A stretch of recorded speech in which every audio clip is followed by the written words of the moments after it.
آپ کی بیوی آپ سے بس اتنا چاہتی ہے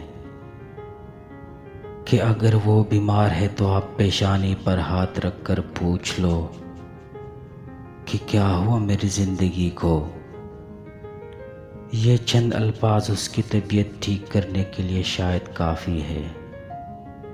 ان مہنگے دوائیوں سے جو ڈاکٹر اسے لکھواتا ہے اور تم غصہ میں کہہ دیتے ہو کہ ایک تو تیرا روز کا مکر ٹھیک نہیں ہوتا اور کام چوری کی وجہ سے بیماری کا بہانہ کرتی ہو۔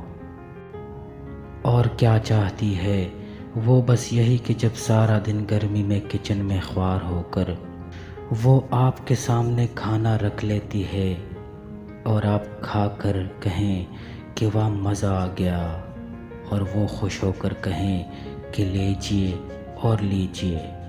اور اگر چاہتی ہے کہ بازار میں اپنے لیے شاپنگ کرتے ہوئے آپ کے لیے ایک سوٹ یا جوتا پسند کرے اور آپ کہیں کہ کیا بہترین انتخاب ہے آپ کا، تو کیا یہ بہت بڑی مانگ ہے؟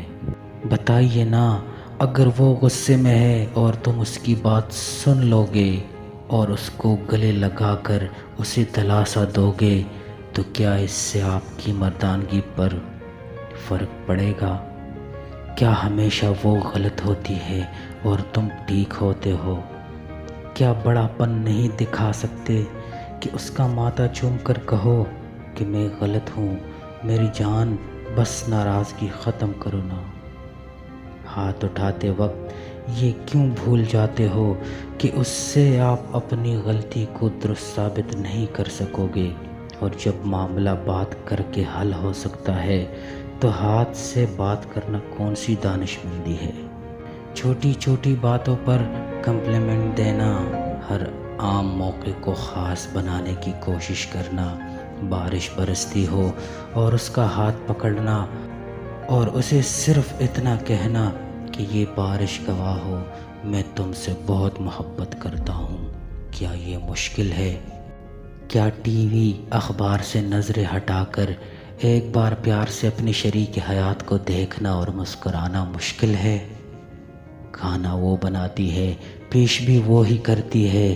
اگر کسی دن اپنے ہاتھ سے اس کے پلیٹ میں تھوڑا سا کھانا ڈال دو گے یا کسی دن اپنی پلیٹ سے تھوڑا سا اس کی پلیٹ میں ڈال کر کہو گے کہ تم کھا لو، تو کوئی انا کو ٹھیس پہنچے گی؟ ایسی کون سی قیامت آئے گی؟